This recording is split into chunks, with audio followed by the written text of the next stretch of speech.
guys to sit down and we can start the meeting. Welcome everybody. We've got light attendance today. I'm not sure why that is, but okay. How many newbies? How many guests? Elliot I met.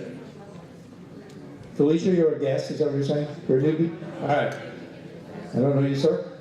Robert, Steve? Carlos, I couldn't read it in my eyes. Welcome. Okay, thanks for coming. So we have kind of a format we follow here for those of you who haven't been here, and we do have a speaker. Our speaker is Mr. Elgin Childress, and I will introduce him at the appropriate time. Speaker's supposed to come on at 7:30. We got a bunch of stuff to do between now and then, so we'll have to get it going. So do we have a pointer? Yes. So there's a meeting, after the meeting at the Rose and Crown, a lot of us go there and have a 3,000 calorie late night snack. And guests, we want you to join Georgia REIA. You're supposed to pay $25 as a guest today, but if you join, we will credit that towards your $149 first year membership fee. The renewals are only $99, first year's $149. Check out the member benefits table. Find out about our latest discounts and benefits for our members. Do we have a member benefits table? No. So we're going to go over those, I believe. Bring a friend next month. You get a free month if they join. You get a free month if someone joins, no matter when you bring them. It doesn't have to be next month. You can bring them to Dealmakers meeting this Wednesday. If they join, you get 1 month extension of your membership. And we are on all those things, Facebook and Twitter and stuff.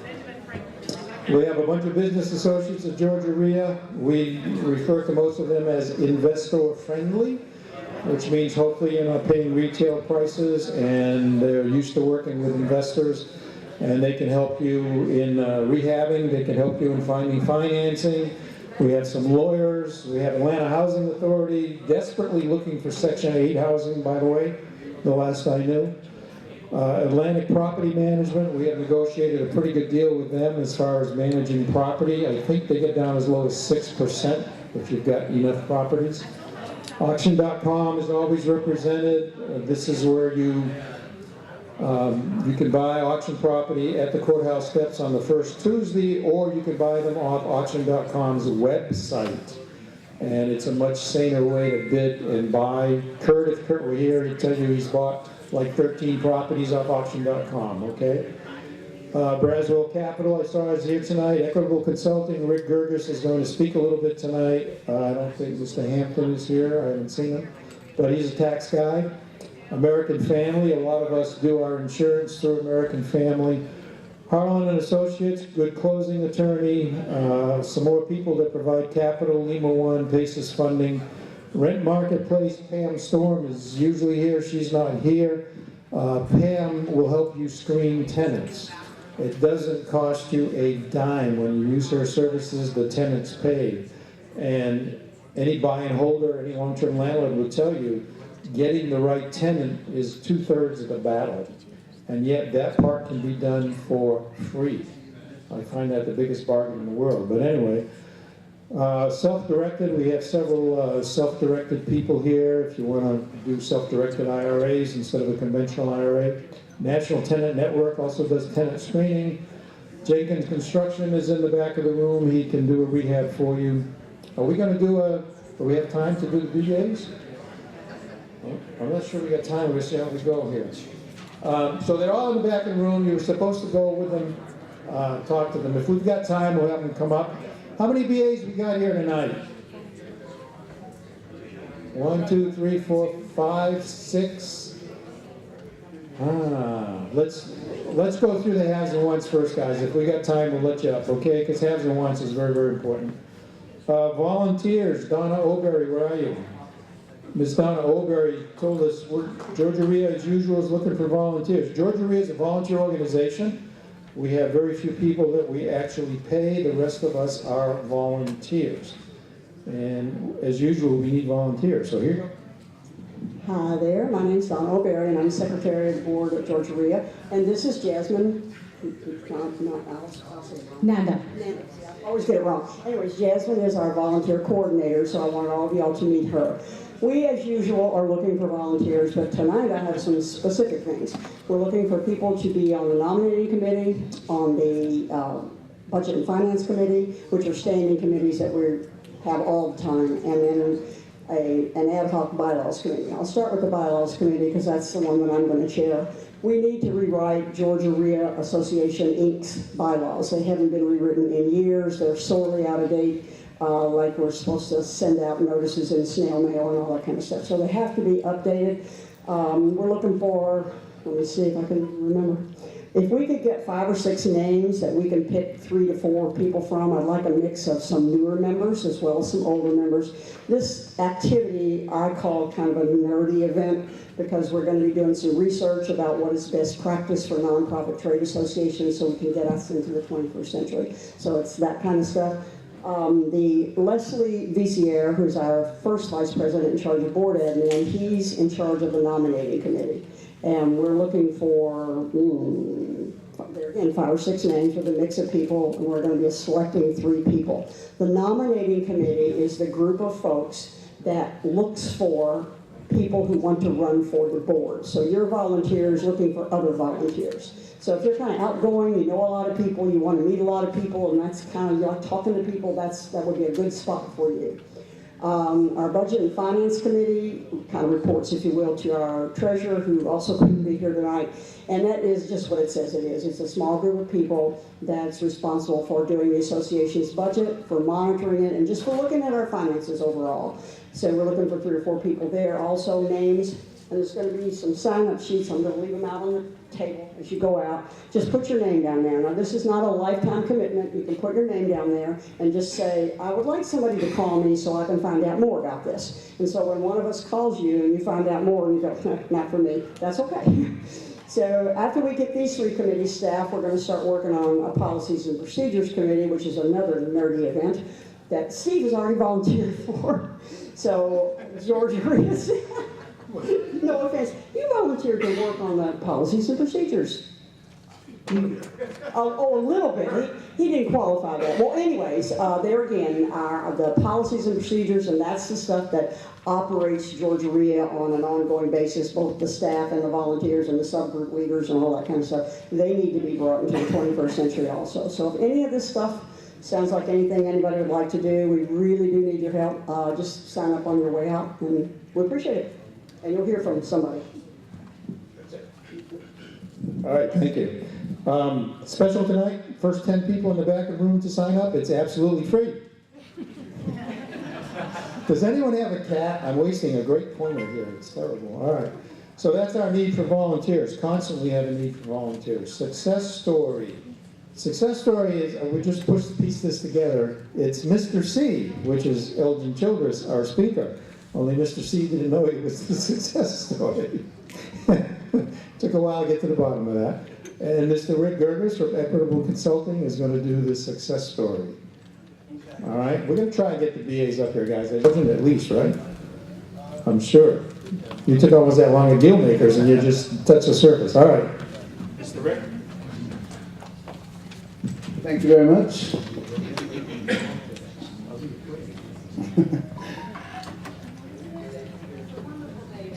So,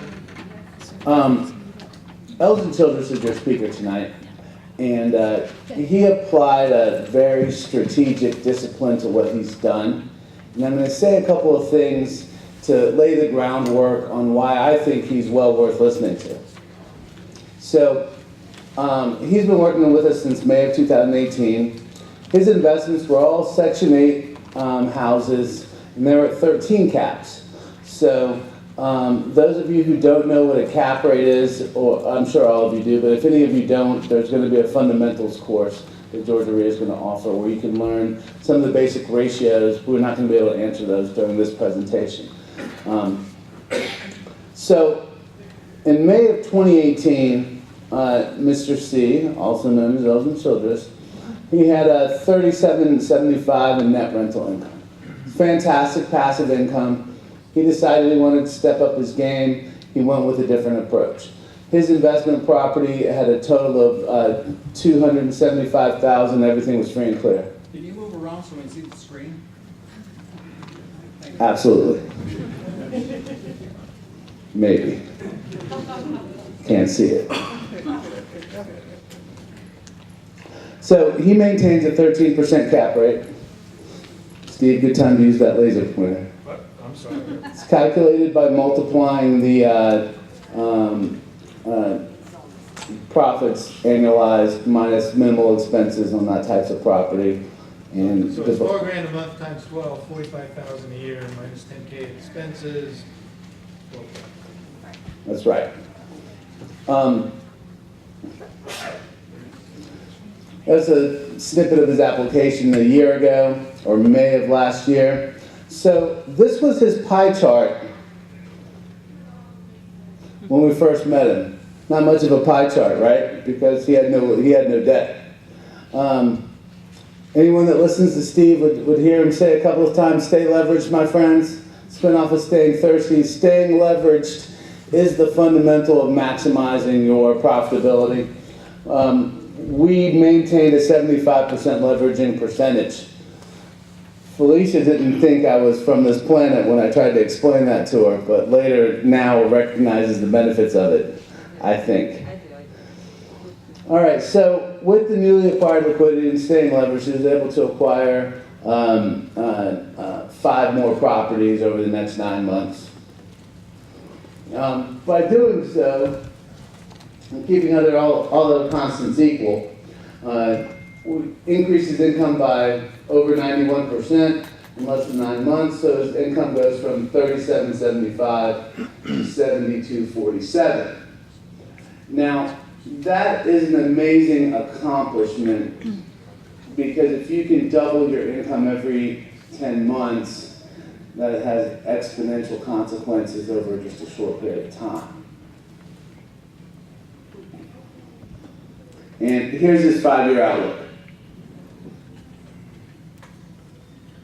If he was to continue this pace of an average of 5 properties every 10 months, rounded, so I rounded this 3,700 down to 3,000 just to be conservative. In month 10, he's at 10 grand. In month 20, he's at 13 grand. Month 30, 16 grand. 19 grand in 40. 22 grand a month in 50. $25,000 a month in passive income within 5 years. So that's a fantastic goal. That's kind of why we are more of a buy and hold organization than we are a fix and flip organization, because this is stable and long-term and tends to win the race, as well as being sellable as a portfolio. It was late when I did these. I haven't actually read them since today, so you have to forgive me for not having them memorized. So if he acquires 5 properties at 100K an average, in 5 years he'll have 30 properties for a value of $3 million. Plus his current portfolio makes it $4 million, not considering appreciation. If all are continuously leveraged at 75%, then he's got $1 million in equity. Everyone follow that? 3 million alone, 1 million of equity. Exactly. Now, in the next calculation, I believe we did a conservative 3% appreciation and took into calculation amortization. So really, when you factor in appreciation and amortization, that comes to exactly $5,387,205 at 3%. And the amortization takes it less than $3.8 million. So he's actually expected to have a $1.5 million equity position in 5 years, just based on that portfolio. I thought you were going to have a question. I was like, you can't ask me a question. Felicia just went shopping. So what I especially think is noteworthy about their business model is how it has almost little or no risk of the way they're doing it with Section 8 housing. So even if none of his buildings appreciate, he's not basing his future earnings off appreciation. He's basing it all off cash flow. And being that it's Section 8, it's pretty much safe and secure for the entire term of the loan. So even if his property is depreciated to half their value, that wouldn't have an effect on him for his long-term buy and hold strategies. Anybody have any questions about that? Yes, sir. If his property's depreciated that much, Section 8 wouldn't be paying him the same amount of rent, because their rent will go down. If your property value, the shape of your property and its rentability goes down. So you've got to keep pumping money into the property in order to keep it at their standard. That's a fantastic point of contention by our former president. Well beyond my expertise in the matter, and a fantastic opportunity for me to transfer the microphone to the featured speaker. Well, maybe not. Maybe I won't do that this day. Go ahead. You want to hold on? Let me give that question the proper attention it deserves. Do you want to answer that question for me, please? We'll come back to you. I promise. We'll come back to you. Go ahead and answer the question about the depreciation, because I have no idea. Can we get VA's line up here, maybe? Yeah. Go ahead. Oh yeah, that is true. You definitely have to keep your property upkeep, but a little bit differently. That what I like to do is I do pretty much 90% of the work myself. So when those updates are required, I'm typically the one going out there to make sure that all these things are being worked out and completed up to code. You know, and we typically like to stay in front of all those options because that is a. I'm sorry to interrupt. Steve, was your question, if it goes below 50%, would the Section 8 awarding be revoked? Is that your question? No, I'm talking depreciation as far as the looks and operability of the property, not mathematical depreciation on your tax return, because they don't care about that. We have a Section 8 authority right here. It's Karen Young from the Section 8 program. in my housing authority. Right, so, okay, so there's certain physical, there's a certain physical expectation that you need to meet when the inspectors come out and do their annual inspection is what most public housing authorities are going to do. So if the property just completely declines and it is no longer safe and sanitary, then yes, you have a problem. Now, when we talk about the rents going down, at least at Atlanta Housing Authority and at most, if you are not requesting any increases, any rent changes, then you at least stay where you are. We will not come in and just say, you know, we kind of check the market and it looks like it needs to go down $200 a month. But if you try to come in and get a $200 increase and you say, oh wait, the market went down $200 a month, then yes, your rent might change. So it's not automatic, but yes, if the property physically deteriorates beyond or below our standard, then the contract can end altogether. So that is a risk. Karen, can you explain the boost?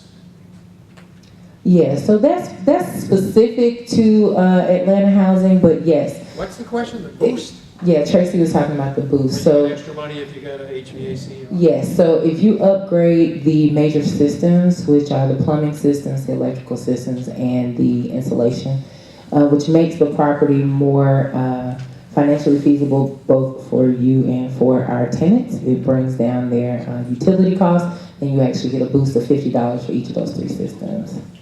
$50 per month? Yeah. Also,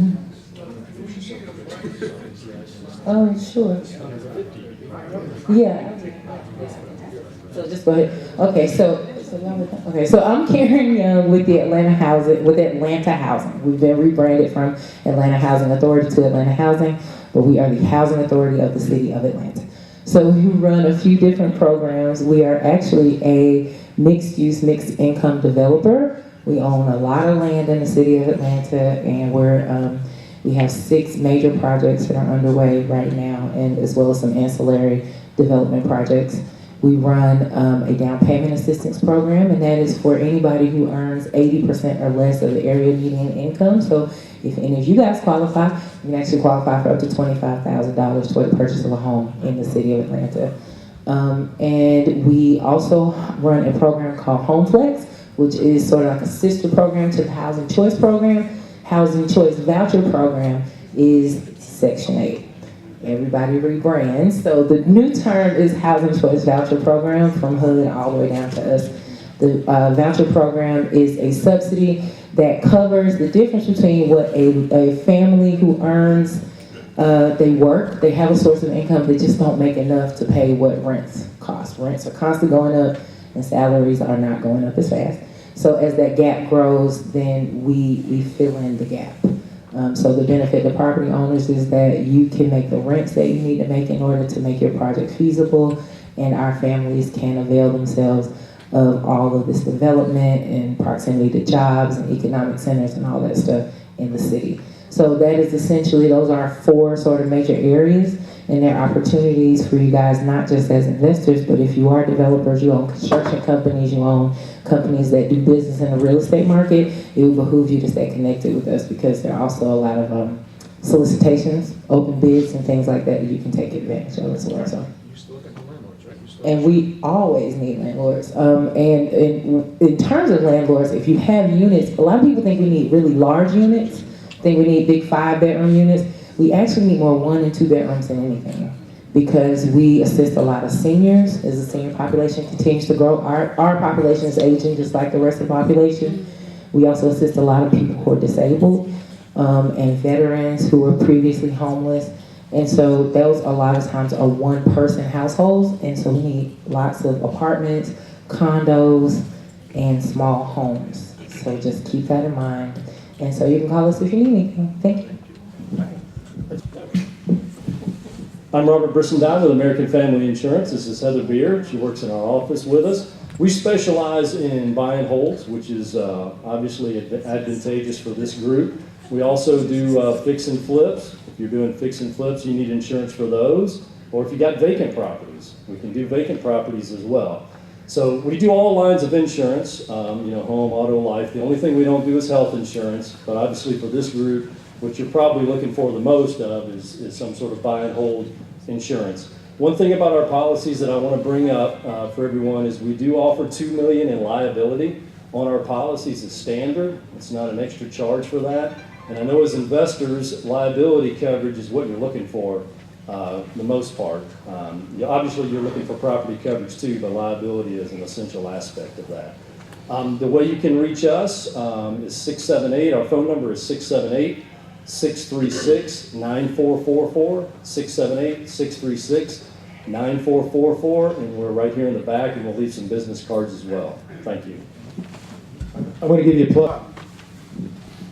I'm Bob Townsend. I'm with Auction.com, the Bidder Services Group, and I have 3 of my other colleagues back here, Michael McMillan, Sherry Aldridge, and Tanika Blocker.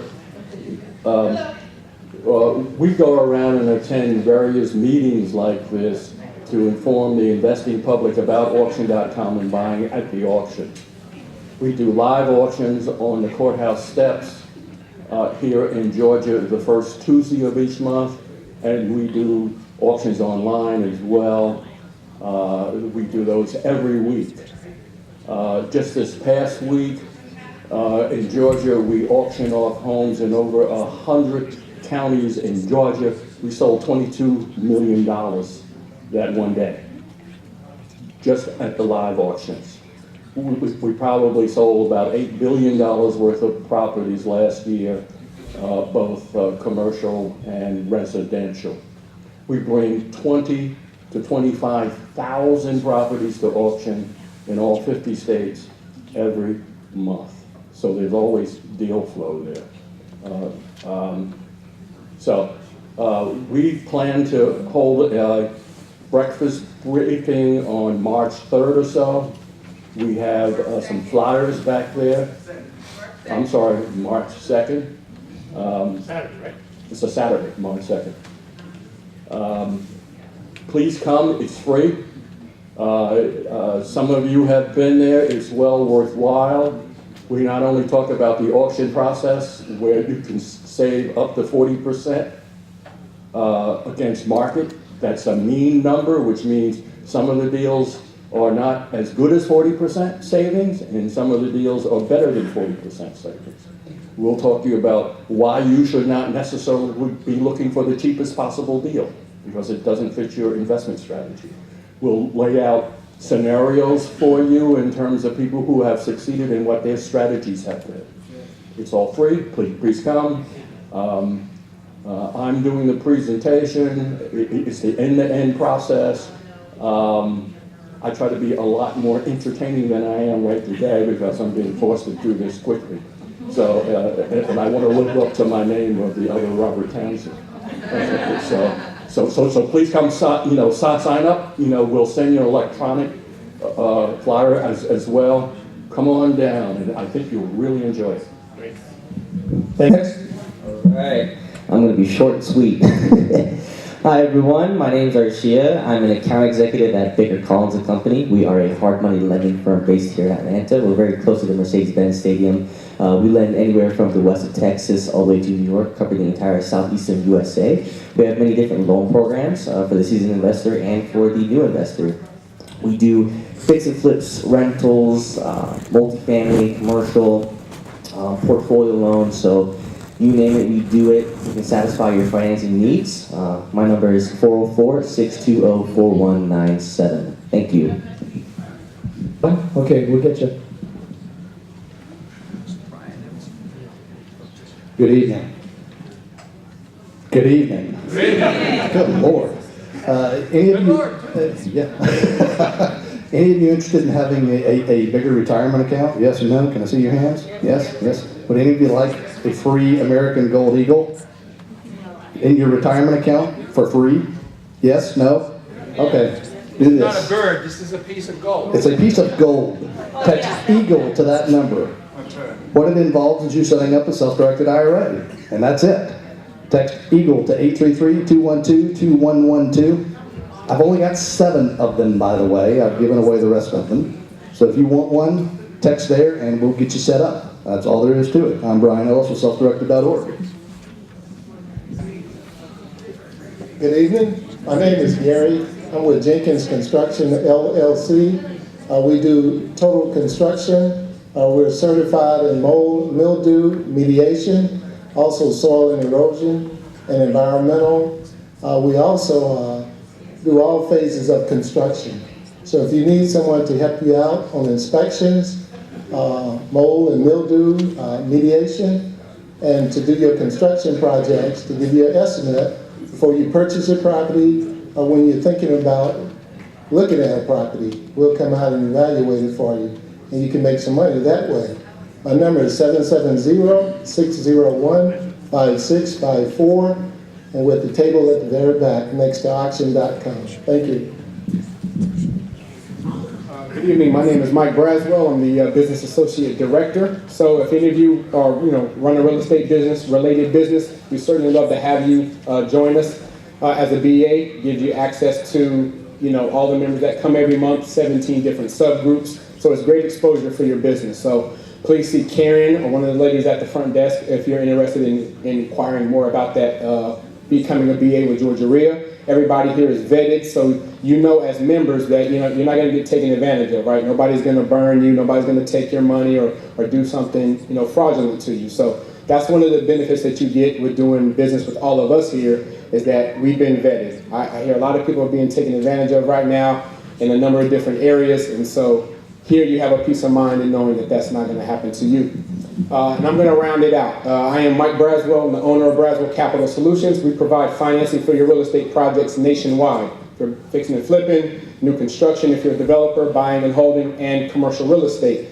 We also can get you money if you need money for down payment and closing costs. A lot of times investors have good credit, but they don't have enough money to get into a deal, and we can help you with that, okay? So we take all the excuses off the table. There's no reason why you can't get into real estate and really learn to make money in this business. I also have a monthly real estate networking event called Catalyst that I've had a number of you have attended.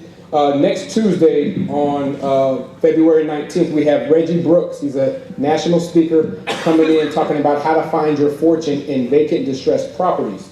So come on out to that. It's at the Hudson Grill in downtown. It's a lunch meeting from 11:30 to 1:30. $35 this month to get in. We feed you. Great education. We talk about what's going on in Atlanta. We have a deals and dollars if you're a wholesaler. So it's just a lot of great information in the room. We're not trying to sell you anything, so definitely come on out for that. I have flyers here if you're interested, and also have business cards.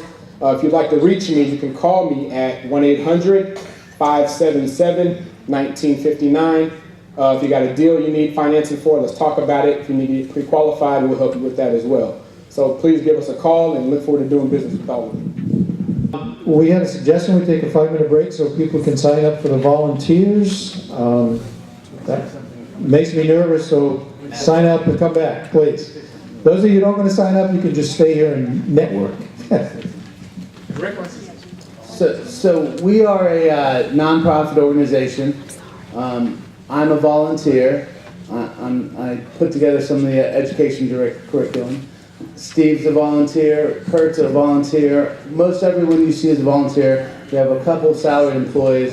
And the volunteering is what drives the organization and makes it what it is, the type of free, no hitches attached information organization that we are. Now, we will occasionally sell you something. There are national speakers that fly here, and to fly to Utah would cost $20,000 for to course any one of you to fly to a state to put on a weekend presentation. We would have to pay you something. So most of these national and renowned speakers have a cost to cover their hourly time, but it's not something that we're embarrassed to promote the prices for. There's nothing off the chart expensive with us, I can tell you that. That's different about us. And so volunteer is my point. Yeah, we just did Rick Stoltz was not here, Pam Storm was not here, myself just did a condo course this weekend, 6 hours of picking a lot of brains, and it was $129 if you registered early. That's the kind of stuff we like to do. Haves and wants, we got one, have and wants? Sure. Thanks. Ebor, I'm an investor and contractor. I've got a property in Ormwood. It is a 4.2, 2,100 square foot Victorian. Property address is 1031 Delaware, and I'm asking $305 for it. If anybody's interested, just come see me after the meeting. How much work is the ARV? ARV is low 600s. And it needs how much? Approximately 110, 120,000. Historic district or not? Yes. Historic district. Very cool. Where are we? That's all the haves and wants we got. We had all the BAs up. I gotta follow the routine here. See what we got. I think Mr. Elgin just has the floor now, right? We did that. You still want to take a break? Well, we're on the rest of our break. Okay. You know your mic's on. I know my mic's on, so I'm talking to you. Okay, 5-minute break, and then Mr. Elgin will come on up, okay?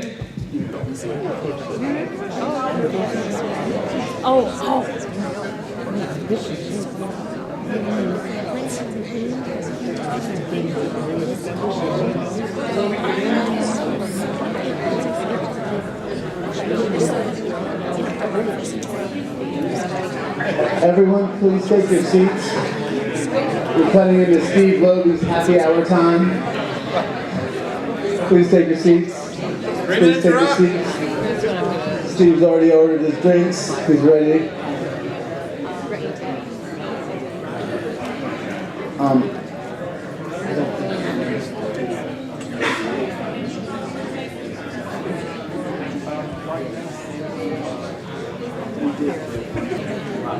Let's rock and roll. We're going to go through some of the upcoming events really quickly. We're going to double team it. I'm going to talk about these, and Rick's going to talk about Anthony Chara coming in and some other stuff going on. So we have our traditional fast start or flipping boot camp. It's a 3-day thing, March 1, 2, and 3. This is the one. Can we have a little quiet back there, please? I'm sorry. This is the one where you get on a bus and actually drive around and look at rehabs and different stages and so forth.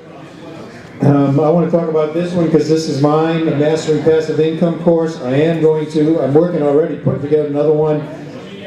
And people have asked me to dumb it down and leave the map out and stuff like this, and I'm trying to comply with that. I'm trying to tell you what to do, and if you want to see the numbers and see why, you go to the appendix kind of thing, okay? Guys, please, you've been asked to quiet down, second time, thank you. So this is a 4-day course. It begins April 13th. Hopefully that's a Saturday. It's a Saturday and a Sunday, and then in May we do 2 more Saturdays, and then everybody's entitled to 3 one-on-ones. I suggest you do 1 on your real estate portfolio, 1 on your stock portfolio, and 1 on your overall goals and budgeting, and am I on the way, and when can I get there, okay? I'm a certified financial planner by training. I have an MBA in finance. I've been retired for 17 years. I've learned how to use real estate and passive income and stock market and all that to survive quite nicely, if I must say, okay? And wholesaling program with Shannon that got pushed back, that's going to start in June. That is a 90-day coaching program. This is, I think, is about 1,000. Mine is like 500, 600. I'll leave the exact price in the Georgia REIA. We have 19 subgroups per month that are included in your membership, including Deal Makers, which I'm hosting this Wednesday. Deal Makers is a cool one to go to, but you practically have to be full-time to do it because it's 10 to 12 on a Wednesday. But that's where you see the people who actually own real estate, the movers and shakers, and deals being offered and that kind of thing. The second Monday of the month is a calendar. I guess the next one, March 11th, is that when Anthony's coming? Yes. Okay, Anthony Charr is like the top-rated national speaker. To get him is hard to do, and I guess we've got him, and he's coming. I mean, that'll give it to Rick. How many of you guys are interested in apartments? Okay, Anthony Charr is the leading recognized speaker on apartment buildings by national REIA. We tried to book him. I started trying to get him 8 months ago, and we finally got him. His boot camp is probably going to be a couple $1,000s. And again, that's relatively inexpensive.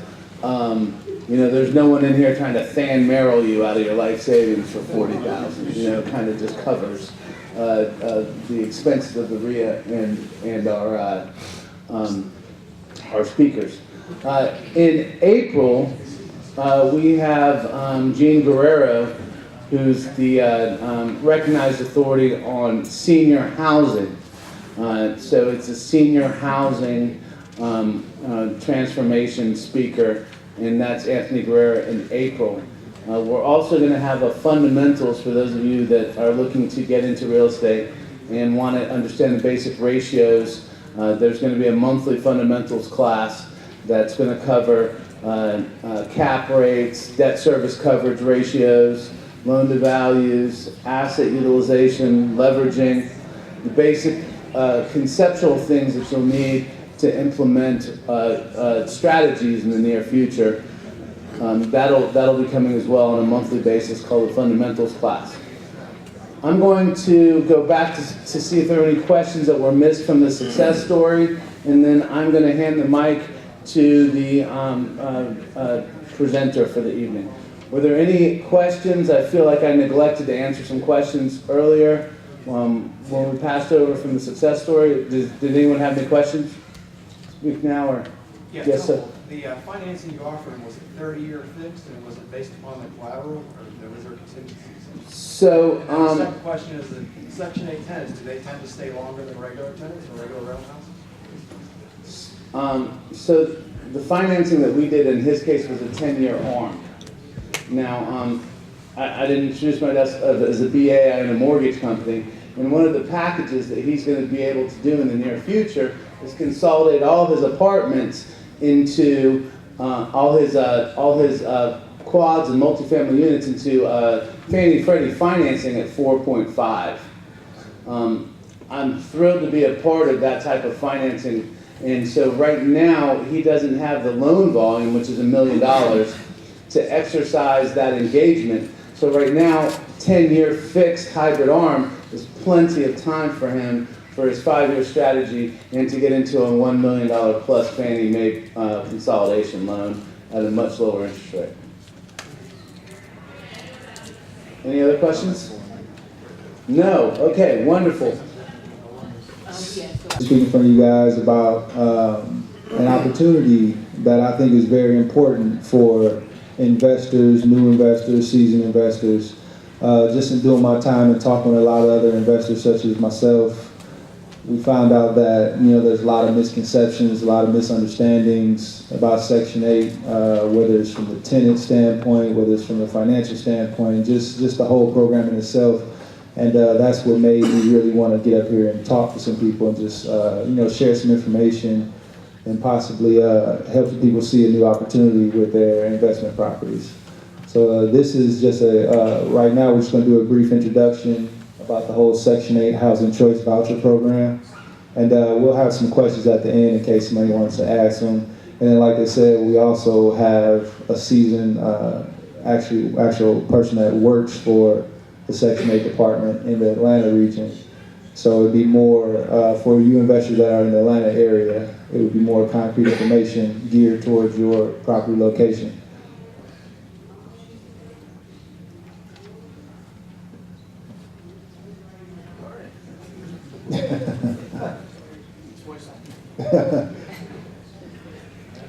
You almost got me there. I almost said left. It's going to be a brief introduction to Section 8. There we go. Just to go over the objectives of today's presentation, we're going to have a history, talk about the program, talk about Section 8 tenants, also talk about what makes a tenant eligible for the Section 8 program, the landlord responsibilities, and then just cover a couple of myths that a lot of people have about what they're actually required to do with their properties and what's going to be the requirements for them to continue, being a landlord for Section 8. And then just close with some pros and cons, and then like I said, we'll do some questions at the end for anybody that has any questions.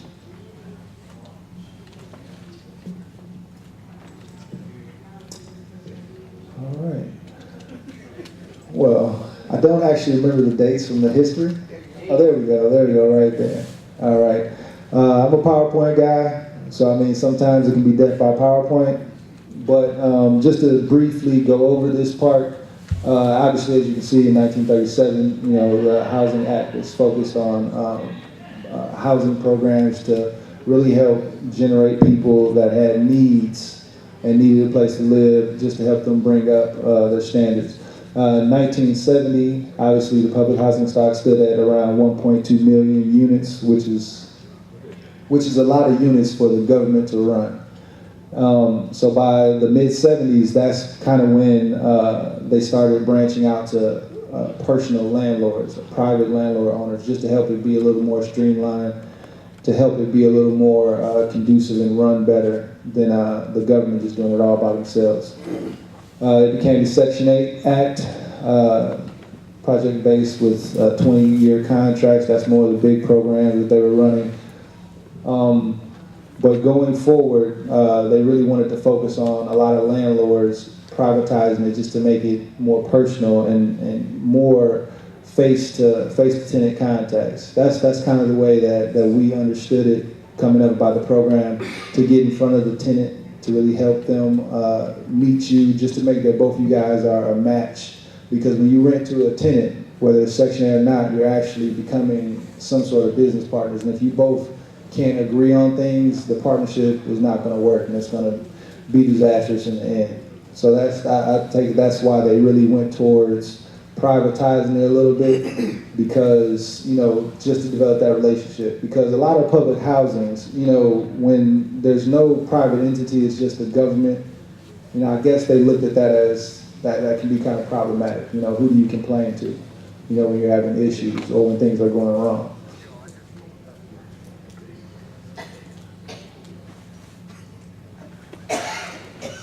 Okay, program today. Obviously, Section 8 is one of the largest rental subsidy programs in the country, with 2.8 million tenants-based units authorized. They have a ton of projects, ton of opportunities, ton of locations for people to take advantage of.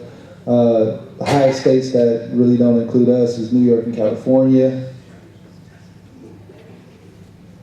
This is just more information about, the HUD programs, privately owned housing institutions. Just really giving some information. I'm not going to go over the complete slide, but just giving information on how the program evolved into what it is today and what led it to be this program it is today. More program specifics, just really going over more of how the program evolved to today. This housing was authorized use of money, just basically all this is showing is what you guys can attach yourselves to by having a Section 8 tenant. It's a very strong program and it's going to be here for the long run, obviously.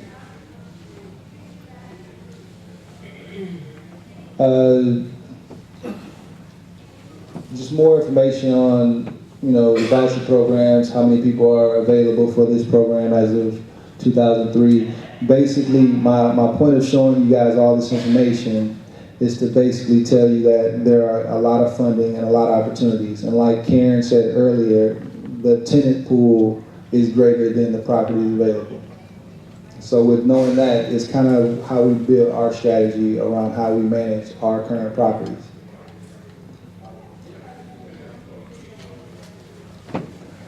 The income eligibility for rent calculation. This is a critical thing to really look at. It kind of helps you break down how each tenant is factored into what they're going to be able to afford versus what your rent is. Each one of these things are based on, it's different in every county.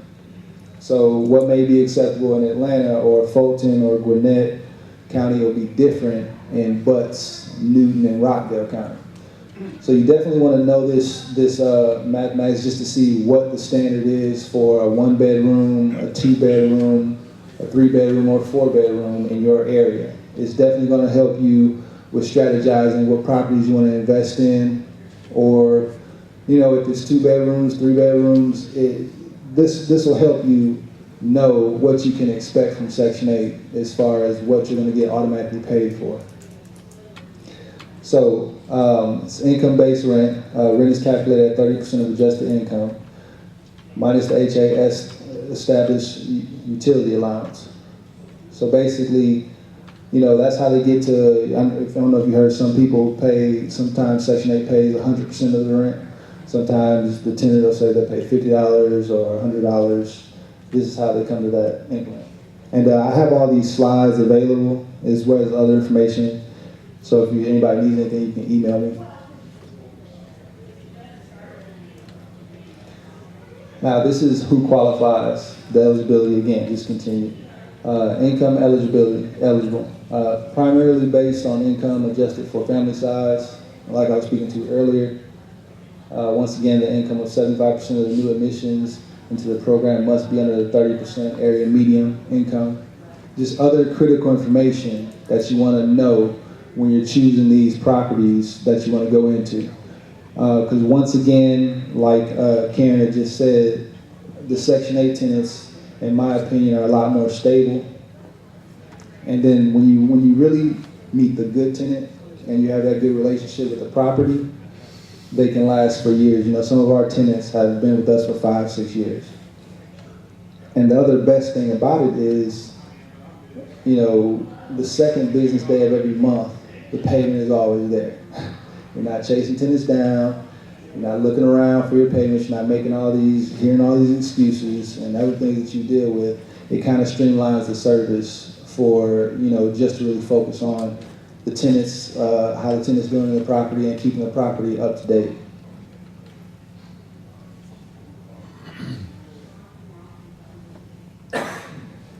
And then now here's a pie chart of who does the federal assistance help.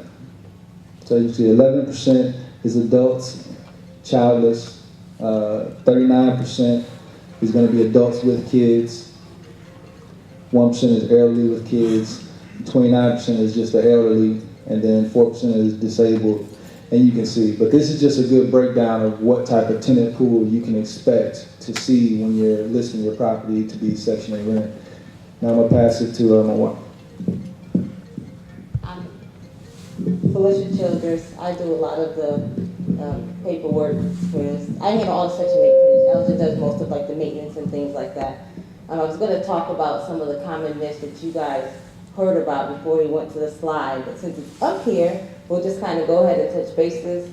I know, like I said, a lot of people don't know what. I'm sorry. A lot of people don't know what to expect with dealing with Section 8 because, you know, you get on the internet, can say 1,000 different things. Your friend could have a good experience, they can have a bad experience. But as Elgin was saying, you can have a bad experience with any tenant. So I just wanted to touch over some of the common myths. I've heard that people say that the program costs too much. I mean, actually the program is free. They even have it on their website where you can list your properties for free. Now, in order to get it up and running, it may cost a little more because they may be a little more particular on the unit and what you have done to the unit versus someone who, say for example, if I rent it to Joe Adam, he's not going to go in there and check to make sure the GFI code by all the water. You know, he's not going to check that. He's not going to make sure there's not paint on the outlet. You know, those are the type of things that Section 8 is going to have to be up to code for you to be eligible for the program. So maybe a little more up front, but those are things that you just, it's like with any investment, you got to put in to get out. And that goes back to saying how it's difficult to get approved. That's not true. Just take care of your unit. You want to have tenants in there, take care of it. You know, if it was me, I treat my tenants how I want to be treated. If I was living there, you know, you would want someone to take care of the property as if you were living there. I mean, obviously their house is not like my house, but you still want them to have somewhere nice to live.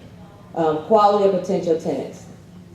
Section 8 tenants, for me, I'm not gonna say I've been lucky, but my tenants are actually great. You know, like Elgin was saying, as far as the timeline, a lot of Section 8 people are elderly. They're not looking to keep packing up and moving every year or two. They're looking for someone stable to be long term. So, I mean, that's good for me. And, you know, like he said, all of our Section 8 tenants, they've been there a long time. And they say that you cannot evict them. It's not true. The lease abides like it would with anybody else. You pre-screen them just like you would any other tenant. If they don't abide by that lease, you know, they can be evicted. And the good thing about it is, which is you kind of have like a little holder over them, is if they do get evicted, they lose their Section 8. And anybody on Section 8 typically needs it, and I'm assuming that they're going to do what they have to do so they can keep their Section 8. So just make sure when you're writing these leases that you know, dot your I's and cross your T's as if you would with anybody else. Is that all right to ask? Sure. Yeah, so what is y'all's criteria for leasing? Can we answer that right when we get to the end? Yeah. Okay. Yeah, we'll come back to you. Yeah. Do you use your lease or does Section 8 provide you? You have to use your own lease, but the Section 8 website, the DCA website is a good learning tool. You go on there and they do have like common questions and forms and things like that, but it's just like with any other tenant. You use your own screening and you use your own lease. Sure. I would like to add one thing. So some agencies are going to have an agreement that spells out your responsibilities to them and to the tenant that they specify. But you can have a lease that is more stringent than that always. Or if there are some things that maybe are not covered in what the agency's document covers, you're always welcome to make something. Right, so for us, now that is new. Now they have a landlord responsibility. It's pretty much the basics that you have to sign, but I also do a separate lease as well. Yes, and you should. Yeah. Okay, so the landlord responsibilities, I use a third party, you know, it's a la carte. You can type on there, you can click on what you want to pay, you email it to the tenant, and then they have to pay for it. And, you know, the big thing for us is no evictions. Whether it's Section 8 or not, I stay away from evictions. I know it's a thing called life, stuff happens, but, you know, that's one of the big rules for our company is no evictions. They expect you to comply with the fair housing laws, that's with anything. maintain the housing unit, as we talked about, just, if you read the code, they just say decent. To each their own, for us, the way we do things, we find properties that are not livable. We go in, Elgin's the guy eyes, he wants to put the new roof, the new windows. I come in there, I'm the woman eyes, I'm like, oh, it needs new countertops, or the faucet's that, or, so I think for us as a team, we just like to make our property a certain way. But that's not all required by Section 8. They really just ask for the simple basic stuff, that the place is safe and it's not hazardous. So like they ask you to comply with the terms of the HAP contract, same type of thing, that you would as a landlord tenant. And they ask you that, you collect the rent from the tenant. So some tenants, like I have a few tenants that Section 8 pays their entire rent. And I put in my contracts that I do a 90-day walkthrough, just because with those tenants, you may not even see them unless there's a problem, because Section 8 is giving you your money every month and they don't have to give you anything, but I like to keep up on the unit as well on my own, so I put that in there. And then you have tenants that will pay a portion of it. So like she was saying, a lot of the tenants do have jobs and they work and they just can't afford to live. So Section 8 will pay a percentage of it, and then they pay their percentage of it. And with their percentage, the same rules apply. So say, for example, I give them the same, I give them to the 5th. I don't care if it's $100 or $50. You have to the 5th to pay. Anything after that is late, and then you start accruing late fees as I would a person who pays full rent. These are just a couple pros and the cons. I think we've all talked about it, and everyone hears, you get guaranteed money.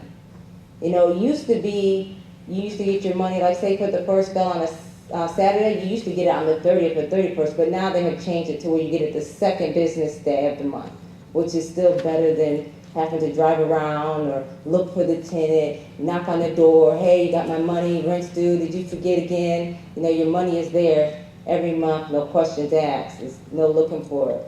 Long-term tenants, they say... Can I get some clarification? Sure. Maybe I missed this, but with... Sorry if I'm talking too fast, I haven't done a PowerPoint. Just need some clarification on how the rent is paid. So does the government pay a portion of it and the tenant pays a portion? It depends, you have different ones. So just a prime example, I'm just going to give you two different examples. I have a tenant, and she pays nothing. Zero. I have a couple tenants, they pay $0. Section 8 pays their entire rent. And that just arrives on the second like clockwork? Yep, like clockwork. And for the tenants who are paying it, does the portion that the government is paying come to you directly or to the tenant and then to you? Let's give you an example. So say, for example, I have a unit, $700. Section 8 pays $600, and the tenant pays $100. So every month, she has to the 5th to pay that $100. Got it. But And the other 700 is directly, anything that's coming from Section 8 will be directly to your account. Okay. Did I clarify that? Yeah. Do you have problems with the tenants that are paying some portion of their own, or they pretty much pay? I mean, the highest portion that I have is maybe $186, and I never have problem. There's a thing called life. Life happens. Things happen. People get sick or get hurt, and they may not can pay their rent. But my biggest thing with me that I deal with my clients is communication. So if you communicate with me, I communicate with you. We're on the same page. But I haven't had a problem. Like it's normally because the portion is so low. And they do offer utility reimbursement. I personally don't touch on that because I never know how much the utility is going to be, so I don't touch on that part. And then once again, I just want to touch on an important part of what we're saying is that, what we didn't really touch on, we're going to be doing another class on a Saturday, but what we didn't really touch on is making sure that relationship is strong. I cannot harp on that enough. I mean, you're talking to the guy that's actually busting up the concrete, fixing the copper pipes that were stolen. So I know how hard it is to do these things. I don't want to just put anybody in there that's going to do the same thing. So you have to make sure the relationship is strong, whether it's Section 8 or self-pay. I mean, the relationship has to be strong. I mean, if there are any investors, and that's one of the things that we like to screen on. We practice screening people because, as you know, in life, people will tell you who they are, if you give them enough time. You just got to look for it. So, I mean, that's a huge part. You can fill all your units. If you got 100 units, you can fill them all up with Section 8 and just walk out the door. But if only 30 of those tenants are, actually good for your business, then the other 70 will ruin the properties anyway. And then during your inspection time, are we gonna go over inspections today? Then during your inspection time, if the refrigerator handle is broken off from, one of their kids visiting, and yeah, that's on the Section 8 tenant's fault, but they'll send a letter, and if somehow that letter gets lost in the mail, you know how things happen, they're gonna give you time to fix it. But if you don't fix that in time, or if you lose a letter, or if a letter gets lost in the mail and things go by and you don't meet that date, they're not gonna pay. You're gonna lose a month's worth of rent. Well, just to touch on that. I'm sorry, we're kind of team working over here, fella. But just to touch on that with the inspection, if you say, for example, a prime example, we had a light paint on the light switch. We didn't really think that, never thought it had got finished. And they give you 30 days to fix it. Then they go back out, and if it hasn't been done, they'll put the property in abatement. And then you have 60 days to fix that. And when it's in abatement, you can't accept rent from the tenant, or they won't pay rent. But just say, for example, it was a light switch, you swap it out the next day, you call them, they'll start paying rent from that day. Did I kind of clarify that? But I don't want to confuse anybody, because we were going to touch more on that, but since he mentioned it, I just wanted to piggyback off the inspections. Everyone okay with that? Yeah? No? Okay. So you lose rent for that 2 or 3 days it took to replace that light switch? Yeah. It can happen. That's why he was telling you that they send a letter to the tenant and they send you a letter as well. So whatever address you use, if you have a business address or P.O. box, make sure you're checking it. It's not just, it's look to any job, it's a little word. What if the damage is caused by the tenant? That's the way, we had the issue with the handle. Yeah, that's a great question. Even if the damage is caused by the tenant, it still has to get fixed in that time frame. By the landlord? Or the tenant, but if it's not fixed, they're not paying, and there's nobody to argue to, it's gone. That's why you get a security deposit up front, and if you have to, you just take it back. Well, Yes, I mean, in general, yes, that's absolutely true. I was just gonna add just some nuance. Okay. Some agencies are still using paper. There's some, and the industry in general is moving more toward using technology better. So like for Atlanta Housing, you would get a notification through your portal. So you would get an immediate notification, so it's not a 3 or 4 day delay. So there's some agencies who do things the same. Everything you guys have said is spot on, but there might be just some differences in the days of the delivery of the notification. So just take that into consideration, look for that. yeah, that is very true. Atlanta, is a little, we're in Rockdale, Newton County, Butts County, further out in the, away from the city, so things are a little more modernized there. Us, we have a stack of letters that thick from DCA, and if you miss one, that's just one of the things we want to keep you track of. Should I let her continue? We kind of, talked about the lease and, that they must comply with the lease as far as you are obligated to apply with your landlord responsibility that you have signed. And we kind of jumped ahead and talked about inspections. I put inspections on both pros and cons because you can look at it as a pro because now you have somebody who goes in there twice a year and inspects your property free of charge. And then they give you time to fix it. It's not like, hey, this is wrong, we're not going to pay you. And then you have some people who don't want to, put the money in, and they look at it as a con, like, oh, I have to fix this, or oh, I have somebody looking at every little detail I do, they're complaining about this. So you could look at it as a pro or a con. That's why I put it on both sides. Now, I will say this is a con for me, especially now that things, I know she will co-sign for this, things are changing with Section 8 a lot. And now the approval process is a lot different.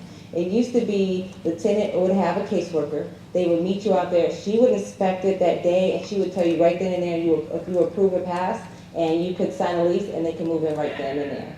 Now it's different. The caseworker has their load, and the inspection people are different. So it can take some time. So the process now, and correct me if I'm a little off, but the process now is once, say for example, let me just clarify. If I find a Section 8 tenant, I don't just go with any Section 8 tenant because they're Section 8. I still screen them like as what is it, another, and you know, I try to normally get a couple Section 8 tenants to choose best from. So what I was saying as far as the approval process. Once you fill out all the paperwork, you have to fax it in and send it. The caseworker will get it. It will take a couple of days. It could take up to 7 days or 14 days. It's not 7 days. They do approval process, and I'm going to give you guys a prime example. I'm big on examples. I had a unit. It was a single lady. She didn't have kids, and she wanted this big unit. Now, her told them she thought that her voucher would be for $900. I'm going to go straight into numbers. It'd be 100%. $900 was what the unit was. And she thought, yeah, that's fine. Finally, after it took us a while to get a hold with her caseworker said that she only qualified for $849.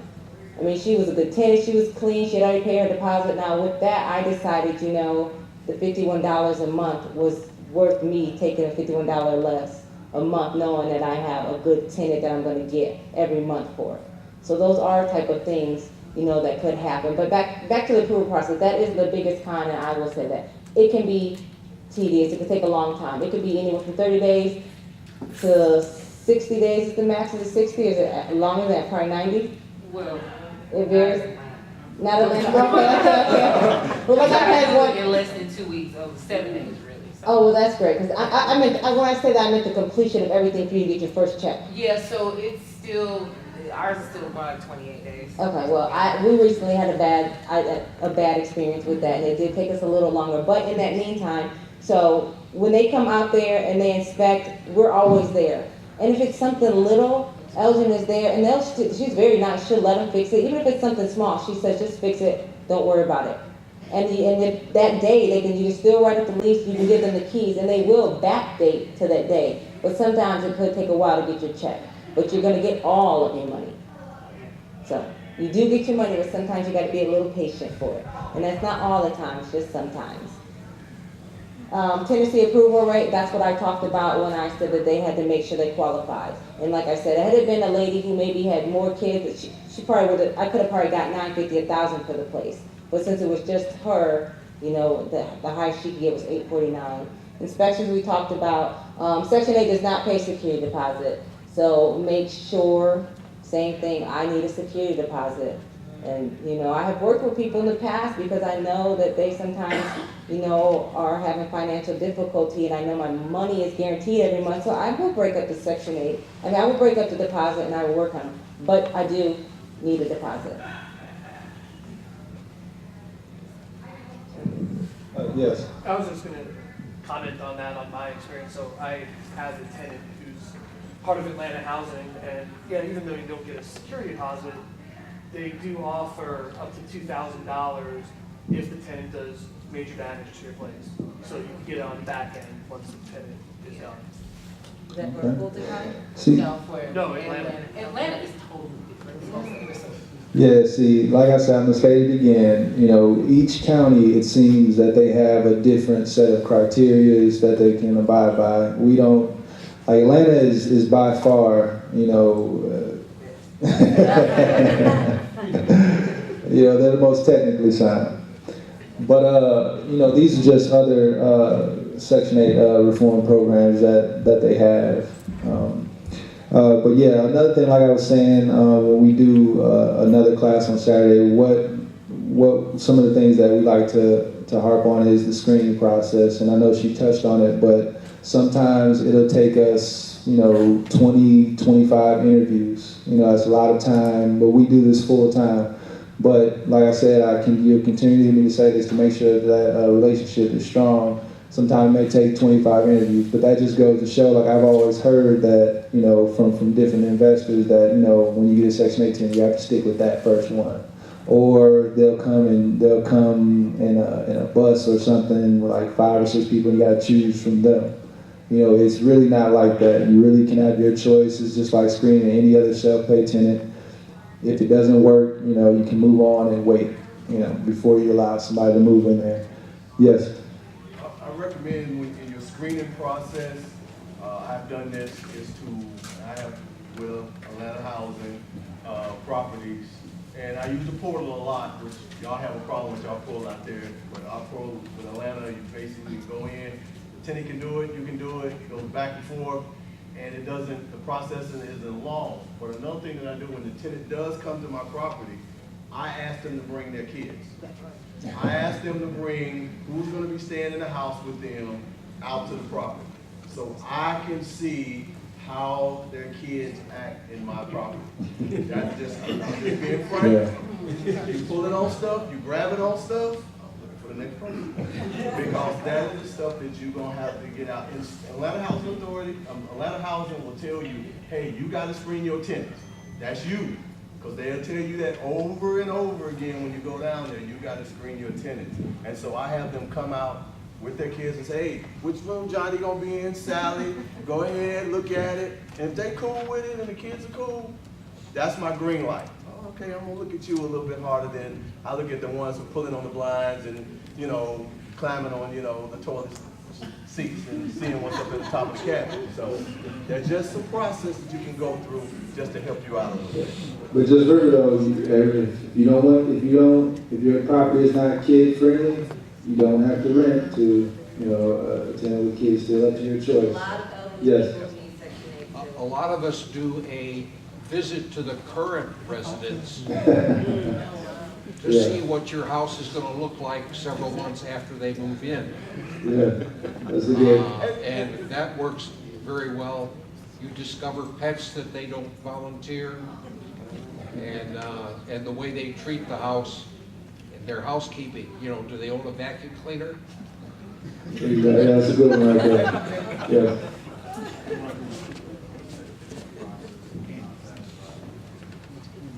The eviction process is going to be the exact same with the self-pay tenant.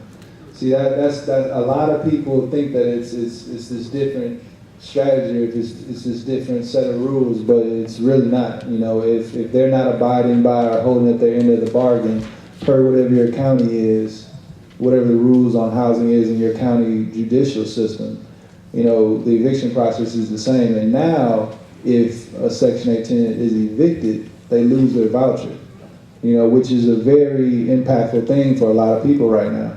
Now, if they don't care, then that just tells me you picked the wrong tenant in the first place, once we go back to the relationship thing. But a lot of people actually care about losing their voucher because, you know, I don't know what the time length to achieve a voucher is in Atlanta, but in Newton and Rockdale County, the waiting list is tremendous. You know, it's a long time to get that whole process completed. And yeah. Yeah, there are like 26,000 people on the wait list right now. So Man. and there are like 180,000 who apply, so there's somebody waiting to take their spot. I was gonna add one thing to what you said. So we had a problem at one point with property owners who had issues with their tenants. So an eviction, obviously, we would find out about because they're no longer renting, right? But if you're having other issues, or if you're having to file on them and it doesn't complete, you have to communicate with the housing authority so that we know that it's a problem tenant. If you're having issues, because otherwise, I mean, we can't manage, you know, 25,000 families. We don't know what's going on in every household. So that's why it's really important for you guys to communicate with us. And for the most part, yes, they'll be evicted. They'll be kicked off the program if they're evicted, unless there is some extenuating circumstance. Somebody had a kidney transplant and they were in the hospital for 6 months, and that's different. You know, we probably wouldn't evict them. Yeah. As a landlord, you have to continuously come to the property for maintenance property. Right. So this is not working, but yeah. So it's the same in general. That's not working. So it's the same in general. You have all the same rights, and that's why it's really important for you to add your lease on top of whatever we give you, whatever the housing authority gives you, so that you can specify, you know, when rent is due. We don't say you have to collect rent by the 5th, right? So you might give them until the 15th, but you might only give them to the 3rd. So whatever it is that you want to specify, you got to be really clear about that and enforce your lease and do it in a timely way. Don't let it pass for 6 months, and then you know. But that would be if it was a market tenant also. But that was just the caveat. If you communicate with us, then we can deal with the bad seeds a lot faster. Yeah. Yes. How does a government shutdown affect your business? That is a great question. And a strategy like ours That's a real serious issue. You know, I mean, well, obviously you should be managing your finances. Well, when you get up in the high ranks, like we have a 20 doors, so when you get over 10 Section 8 tenants, I think something happens, but yeah, so our payments are automatically deposited on the second business day of every month. So during the government shutdown, when funding cuts off, we are notified saying that, you know, your payments will be cut off until the government reopens. So when funding does run out with the government shutdown, that would affect our payments. Now, obviously, we're going to get, you know, we get all of our funds the same way everybody else does once the government reopens. But that is the one thing. I've actually never dealt with this before, but this is a new thing now. So, I mean, that is one thing to think about. That's a good question. Yes? And that still depends on what municipality you're working with. Yeah. Because there's some that are better funded than others. Some have reserves that'll last longer. Larger cities are gonna have reserve. So like even during the shutdown, we would have been fine until the end of August. That doesn't mean, but still, it's not a year, you know what I'm saying? It's not a year from now, but that's better than, to be continued, right? So. Yeah, that's a good point. We were notified the funding ended for our counties in February. So I mean, yes. Your tenants, I know you would be shocked to know that your tenant's brother is living in one of the bedrooms that has a good paying job. Right? Yeah. And that you just kind of overlooked that because that's about it. I'm sorry, say that one more time. Your tenant rents the house from you and who's going to live there next month, her brother moves in. Do overlook that so that you don't mess up the numbers. I mean, I'm not going to say, what he said was you rent to a tenant, she has Section 8, and then her brother with a good paying job moves into a room, in the same unit, not paying anything. Would you overlook that? We definitely like to keep everybody on the lease. Any adults that's going to stay there. We haven't really encountered that. I would have to check on that, what are the requirements. So the housing authority answer is that is a violation of the lease, and if you allow it, you're also violating the program. We, once again, can't go into 25 or 30,000 households, but what tends to happen is that everybody keeps the secret until they get upset, and then they come and start telling about all these people who live there. And our question is going to be, well, why did you let them live there for 6 months if you knew that was somebody who wasn't on the program? Because at that point, you're allowing them to abuse the system that we're all paying for, right? So we can't check. The answer is they are not supposed to be there, so you shouldn't allow it. But if you do allow it, then don't complain about it later, kind of. It's that, yeah. Yes. So in your example where the rent was 700, the tenant's paying 100, how much was the security deposit, and how much is your late fee after the 5th, and when would you start eviction if the tenant didn't pay at all? In that example, so for all of my units, Section 8 or not, deposit is always 1 month's rent. And that's a good portion of how, they could mess up more than that, but that's a good security net to fix if anything was messed up. What was the second part of the question? Oh, so for me personally, a lease can be whatever you want it to be. It's what you put in, but for me personally, I do anything after the 5th is $50. Anything after the 10th, I add an extra $100 on. And, like I said, for me, and I tell all of my tenants, we're all human, but I'm big on communication. I have a lady right now who works at Walmart, hurt herself, had her surgery, so she, kept in touch with me, let me know she's going to be late, asked if she can pay her late fee next month. I'm completely fine with that. But if you don't talk to me and I don't hear from you and I'm looking for you, on the 10th, I'm going to be at the courthouse. And the unfortunate part, depending again on the county, it could be backed up, or you could get in a week later, 2 weeks, 30 days. But like I said, for me, the biggest thing is communication. And like he said, you know, relationships, I mean, they're important with anybody you deal with, whether it's personal life or your business. So I just try to keep, you know, in communication with them and have a good relationship with all of my tenants. So just to follow up on that, if you're only paying $100, a $50 late fee, that's a huge hit. Yeah, well, I all of a sudden it starts building, right? Because the 100 and the 50. Yeah, well, that, you know, that's just my rules. You know, I have to go off the portion of what the rent is. I can't go off just what they pay because that's their portion. I have to go off the market value for the whole thing. And like I said, I'm big on communication. All of my tenants, I always give them one free time to pay late. You know, I don't tell them, hey, you got one free time to pay late. But in my mind, I know it's going to happen, and I always, it's okay, that's fine. But after that, you know, it's just kind of what it is. I mean, it may be unfortunate, but you know, like that's what it is. Yeah. And you know, and they're well aware of it. You know, like when we go over our lease, we sit there and we go over and reread it together. They get a copy, I get a copy. You know, I want both of us to be on the same page, so I want them to know what I expect of them, and I want them to tell me what they expect of me. And that all goes back to building a strong relationship so you have long-term tenants. There you go. Oh, okay. Yes? What kind of cap rate are you experiencing across your properties?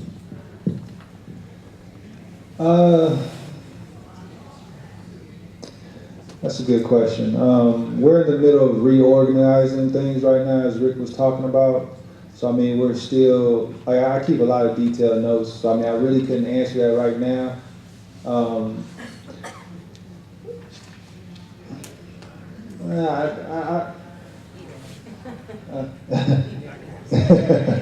Yes, yes. How long does your average tenant stay? How long? I would say, what is it, 2 years? No, longer than that. On an average. Oh, sorry about that. We signed 2-year leases, but our newest tenant is what? I mean, we rarely have turnover. You know, it's rare. You know, we once a tenant comes and rents from us, it's usually for a long term unless something happens. You know, I've had people with Section 8 that move back to New York, so they have to get, you know, transfer their lease so they leave. But like we were saying, I deal a lot with elderly people, and like she was saying, like we have a lot of smaller units versus big. We have a few big ones, but most of them are like 2-bedroom, 1 bath. And you get a lot of elderly people because with Section 8, if you have a lot of kids, you wouldn't even qualify for that because of the space. And a lot of elderly people, it's a lot to move, even for young people. So no one's looking to move if they're happy. So I try to keep my tenants happy, so they'll stay. Are your units single family or condos or townhomes? Multifamily, duplexes. Yes. Any other questions? How are the market rents determined?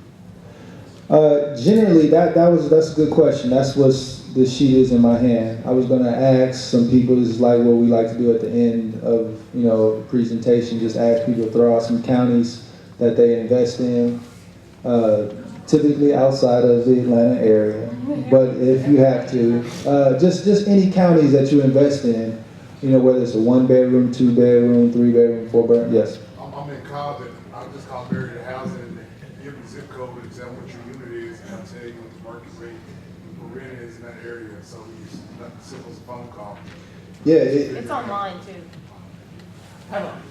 We gotta repeat the question or something. Where's your mic? Here we go.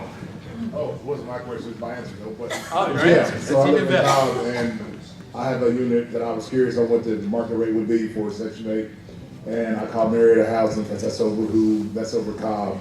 And you give them your zip code and tell them what type of unit you have, and they'll tell you the amounts that they will pay. So market rate. Absolutely, and that's one of the things. That's one of the good things about doing your research before you go into a property. So, are there any other counties in here? Yeah. Yes. I have a question. Okay. Yeah. Question. One question. So you all do a training And if you do, how much is the training? Is that? We're still ironing out the fine details right now, but yeah, what we plan on doing is actually doing more of an intrusive training on not just the Section 8 program, but screening tenants, developing relationships, identifying a property and what its potential is from a Section 8 tenant, and then just all the ins and outs of what you can expect on a month-to-month basis. Yeah. I happen to have a Section 8 property that is for sale. It has a 3-year tenant, just signed, renewed the lease. Anybody have any questions, you can get my card. Oh, yeah. What area? South side. Yes. Yeah, so 2 questions. Well, one is Bartow County 3-1, and then secondly would be, is the rent criteria based upon the number of bedrooms and then bathrooms, or is it strictly bedrooms based? Does it have to be a 3-2, or could it be a 3-1? Typically, you're going to get more for more beds and baths. But Bartow County 3-1, the standard is going to be 1412. Now that's the standard payments. Let me make sure I'm not at 4 bedrooms.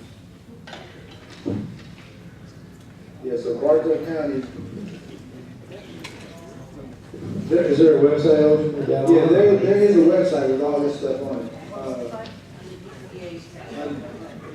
Yeah, under DCA, but I think the 3-bedroom is starting at 1083 and the 4-bedroom is 1412. Those are just the standards on what that area will allow. So yeah, a lot of people's spaces changed, but yeah, that's a standard for that area. So that's potentially something that you can ask for and rent. Yes.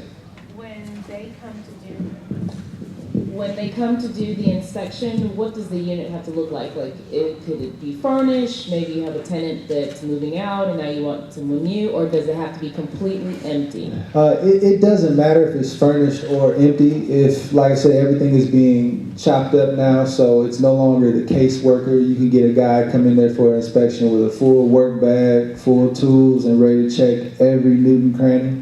Or you can get somebody come in there with their little electrical meter. Real quick, babe, I don't mean to cut you off. But I think you're asking the initial inspection, yeah. She's asking for the initial inspection. You cannot move anyone in until the inspection has passed. So they cannot move in before. You can't have. Your an old tenant was there? Like it's the 29th, and Okay. they're moving out on the 1st, and you're trying to get this person in for as soon as possible, and so you're trying to get this thing moving, and they come in for the initial inspection before that tenant moves out, or they're in the process of moving out, and it's the last few days, and you're like, oh, there's an inspection date open, come on in. You can do schedule, that people? right, you can schedule, we have done it to where we noticed that the scheduling for inspection was behind a few weeks. So we knew that we needed about a week left of renovation, so we called before we were technically ready to get on the list for them to come out. Yes, but they will not, you can't have someone else living in there for them to come out. Because when you come, it could take a while. You want to make sure you're ready. So you don't want to come and you haven't, and the other people have moved out and you haven't had a chance to check and make sure that things are up to code. And actually they're really helpful. The website gives you a lot of forms and stuff on there. There's an inspection list. It'll tell you exactly what they're looking for in each bed, in each kitchen, family room, electrical. All of that, we just go through that and we check it off and make sure, we've done everything, so we make sure we're prepared. But like I said, most of them, I can't say all, are pretty, they're pretty cool. And, when he's there, if it's something little, he'll fix it, and then she's fine with that. But the property doesn't have to be completely empty. Maybe It can't be furnished. Maybe. From my people have experience, left. Miss Karen, hey. Real quick, she had a question in as far as inspections. I don't believe that you guys will come and inspect if there's someone else's furniture from the previous, is that the question? Yeah, exactly, that's what I thought. Yes. Is there a separate rental thing for furnished Section 8? I don't know, I've never dealt with furnished Section 8. Miss Karen. Miss Karen, have you ever dealt with furnished Section 8? There's some people, it would probably have to be like a development, and then they just furnished apartments, and there was like a pre-arrangement. But no, there's not really a market for it, because people do tend to have their own furniture. Now, if you're providing it may not be through the Section 8 program, but if you're doing supportive housing, which is for those who are transitioning out of homelessness, or if you're doing emergency housing, if you have a partnership with the housing authority, then yes, it will be appropriate in those cases. But under the normal housing choice voucher program, no, not really, it's not in the rental market. Did I answer? You mean furnishings or appliances? That's I believe she was saying furnished, yeah. furnishings, no, but appliances, yeah. Yeah. Yes. I was gonna ask, if you did fail an inspection, like, do you have to put yourself appointment again? Do they inspect it, or do they come back and, Yeah. Question? He asked if you do fail the inspection, what's the process? If you fail the inspection, then yes, you have to start, you have to get another scheduled date for them to come out, which can backdate everything, and slower your date to be paid. So yes, you have to make sure you can pass the inspection. If it's something serious, like your water heater's not working, then yeah, they're gonna fail the inspection. Yes. How do you market for Section 8 tenants? Do they find you or you find them? That's a good question. We typically use GoSection8.com, another good resource. You'll get tenants from it seems like all around Georgia, state of Georgia, and Alabama, Michigan, New York. They'll call you from everywhere because, like we spoke to earlier, and which we will touch on in more detail, is the value of the voucher program. And when your voucher runs out, Karen can attest to this. Once it runs out, if you don't use it, you'll lose and have to restart the program all over, restart the filing paperwork all over again, which can be an onerous process. So they typically want to rent pretty quickly. Yes. and, you guys have, inspectors that do pre-inspection, so when they come out here, like, you're on the green light? He asked, do we have inspectors that? He asked, do we have inspectors that will do a pre-inspection before the official inspection from the Section 8 for the Section 8 people? We don't. I actually kind of, I talk with my DCA caseworkers for our area, and I kind of know what's required and what needs to be updated and fixed. So I pretty much do all that stuff before. I haven't really heard of anybody doing pre-inspections like Felicia said. Everything is listed on the website. Yes. I believe the CAP county will do a pre-inspection, and in terms of pre-inspection, somebody just brought it to my attention, if you fail, then for most municipalities, you can just ask for a pre-inspection instead of having to go all the way. Right. Yes. So the Cobb County, once again, Atlanta going above and beyond. But there is like a checklist, and Atlanta has a box with listed of each thing for each room, what they're looking for. So you could hire like a maintenance man or somebody like that to walk through it with you to look at what he's saying is he does that for ours. So that's what, but it literally tells you exactly what they're looking for. We walk through there with that, check, yep, that's check. Yes, the window's closed, they stay open, check, this works. Yeah, they're not asking for unrealistic requirements of your property. Windows have to open and stay open. The temperature has to be controlled, whether it's with window units or HVAC. There can't be any trip hazards. Water has to work. Simple things. Not asking for granite this, stainless steel that, but it is something that has to be managed. It can't just. A lot of times they use the term slumlords. It's really difficult to be a slumlord and have a bunch of Section 8 properties. Yes? So why did you choose to go all Section 8? Do you feel in the long run you're going to make more money with less headache, or what's the analysis? Sometimes when we move into a market that's been full of dilapidated properties, we find that, the previous owner was getting $400 in rent a month. And that's the type of tenant you would bring it in. When you increase the rent, you generally attract a more suitable tenant that wants to take care of the property. So we've seen that, and why we would go with Section 8 is because, the reason why I'm even up here talking to people is because it's an opportunity to eliminate, one of the major headaches with being an investor. Driving around collecting rent. They know me as the maintenance guy. So I hear all the ins and outs, all the stories, and all the time I hear people talking about the property manager, which is my wife, that they don't know. And I'm like, wait a second, I just talked to her about this property, and that's not the same story I got. So with our self-pay tenants sometimes, with when I try to help other investors, I hear the stories from them, And I'm like, man, I know that guy. I don't think that's what happened. So I mean, you kind of eliminate the most, onerous process of collecting money, collecting the rent, and now you're just really maintaining the property. Other than a government shutdown, outside of government shutdown, your rent is pretty much going to be guaranteed. And don't forget, you sign a contract, you sign a HARP contract for the payments. You don't sign that with the tenant.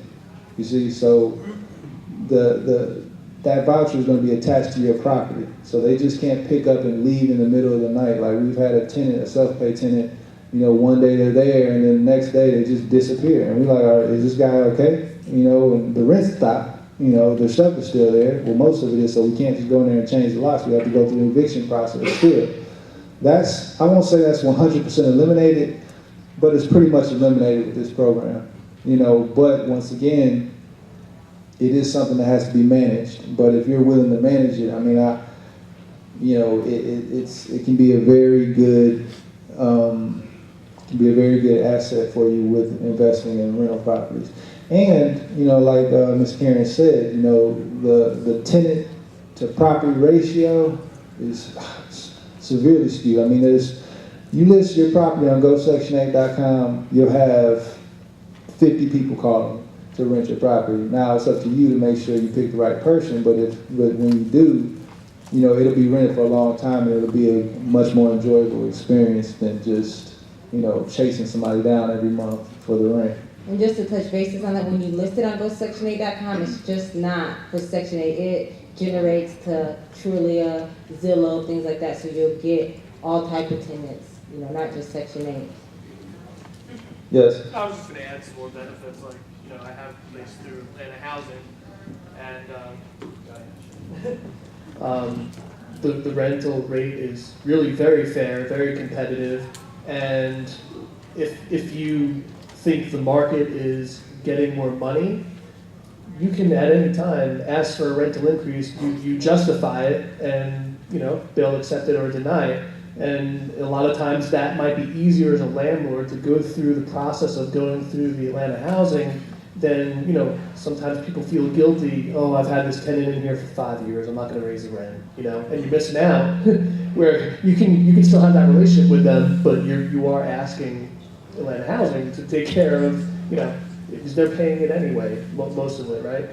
And then another thing I was going to say in terms of financials is, like Elgin was saying, if they're staying there for a long time, they're not going to desecrate the property. And then also that 8% or whatever vacancy variable you put into your operating costs goes away. I mean, yeah, completely, 100% occupancy for years.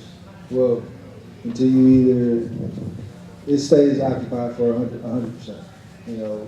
Period. That's no longer, that problem is eliminated. Completely eliminated. Another thing though about raising the rent though, what you have to remember is when you put in that request, which was 60 days. Yeah. More than 60 days. And now it says the reason it can't go from 700 to 1,000, Yeah, I mean, it has to be reasonable. But then remember too, like, if somebody's portion is $50 or $70, it's gonna make theirs go up. And it may sound minuscule to go from 70 to 80, but they may, say something about that. Have a $10 increase. Yes. Okay.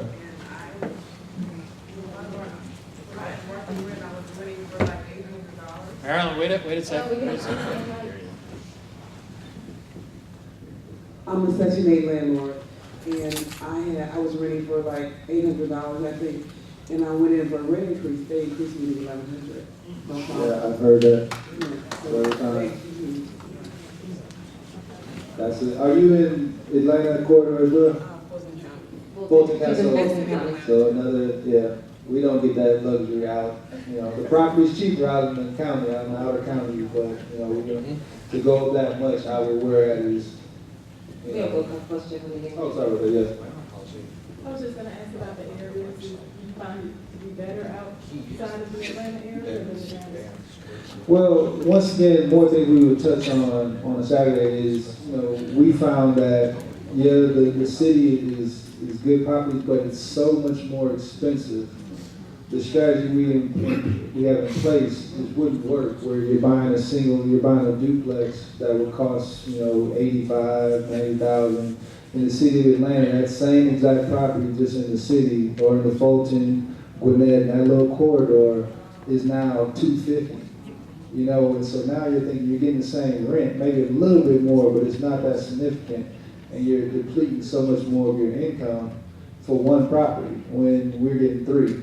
You see, now obviously our drive radius is a little bit longer, but I think it's much more beneficial than to get it for 85, 90, 95 versus 250. But that's just a strategy we have in place. But I mean, we'll definitely dive deeper into that, especially if the rent per side is $900. Fulton County, you've paid double the price and your rent is only $1,200. You see, and then down payment, all that stuff plays into a factor on growing your property, your door count. But I understand people want to stay in the city of Atlanta. Yes, any other questions? Going once, going twice. Anybody want to hear any more counties? Yes. One last question. Everything sounds good. What's the one thing that stresses you out about this business? Repeat the question. He said everything sounds good, but what's the one thing that stresses me out at night with this business model? I would say the one thing that stresses me out with this business model is finding more properties that fit our strategy. Because fixing them up, have a good little team. We go in there and we knock them out pretty quickly. But with the properties increasing the way they are and people being more buying holders, they are getting slim. They're getting slim to none out there. They're hard to find, a lot more leg work. But other than that, it's really, just to, obviously, the tenants know they have Section 8. They know you're getting good great prices, so they're typically going to want to be a little more needy, to say. I don't know that, maybe needy is not a good word, but a little more picky. But that just comes with the territory. We do this full time, so you get a little more, you get a couple more calls. The stove isn't heating up fast enough, or the microwave is making a noise, or on one tenant, the floor is sloping to the left. Is the house moving? You'll get all that type of little funny stuff. But other than that, it's really just looking for properties that fit your strategy, and what you're trying to do. Yes. Hey, do you have a typical monetary value to do your rehabs that, hey, it's, how Kurt will say, hey, $10,000 to $15,000, but for you, is it duplex? Well, yeah. Well, for me, I'll be honest. So I do a lot of the work, almost 90% of the work myself. We knock them out quick, so that eliminates a huge cost. The current property we're working on, generally had a cost, I think an out-of-pocket cost to fix up around $70,000, $74,000. We're pretty much done with it, and I've spent about maybe $29,000. But that's a lot of sweat equity in myself. I got a quote to bust out the floor and to access the copper pipe that was stolen, and they cut it right at the concrete floor. I got a quote for like $3,500. That was the highest. The medium quote was around $2,100 to bust that out. Well, I got a jackhammer in the garage, did it myself in an hour, and got it tied in with shark bites, and it didn't cost me anything. So that is a huge cost that I understand that a lot of other investors, may not have that time or knowledge to fix that problem. So I do understand that. So typically, whatever the materials cost, so I like to say the materials cost $15,000. It's going to be probably a little, maybe double that, 30, 35. But the long-term payoff is the big deal. But sweat equity is always going to be the most profitable way. But yeah.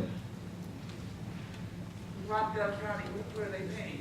I'm sorry? Rockdale County, What about it? what are they paying? Oh, the second day of the month, second business day of the No, month. she wants to look at your beautiful face. Rockdale. Oh, I'm sorry about that. Rockdale County. Let me see. That's our county. I should know that. And once again, all this information is accessible on the, so for a one bedroom, now these are just the standards, these are, properly approved, but it says one bedroom, 943, two bedroom, 1083. I know some areas where that can go for. Three bedroom, 1412. Those are just the standards. But you can take a little bit off that. But those are pretty much the ceilings for those amounts you can ask for. Yes. Is it uniform across the county, or do they go by the city or the area? Or They go by the county. just the county? It's Yeah. uniform. Yeah. Just another thing to think about when you're looking at investing in your first property or your second or third or fourth. Yes. DeKalb County. Well, that's Atlanta again. That's going to be high. It's different by zip. Sorry. It's gonna be different by zip code area. Yeah. They're all different. Yeah, don't hold them to these numbers, these are just estimated numbers. Yeah, these are the standards. Let me see, just for. I think that's DCA's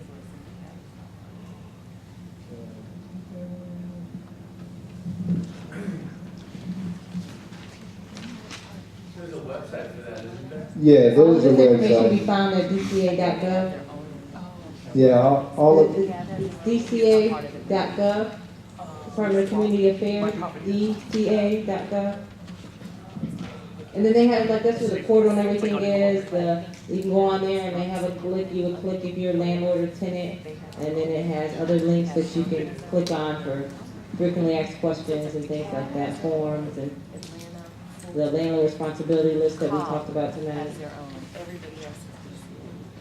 What's interesting? I don't even see the cab on there. Sorry about that. I don't see the cab. I think they have their own. Yeah. The cab is so big. These are generally going to be Fulton, Gwinnett, DeKalb. Those counties are doing their own thing. They have their own way of doing things. It's going to be a lot bigger out there. So I'm pretty sure they probably, like you said, they probably do have their own. I'm guaranteeing they have their own.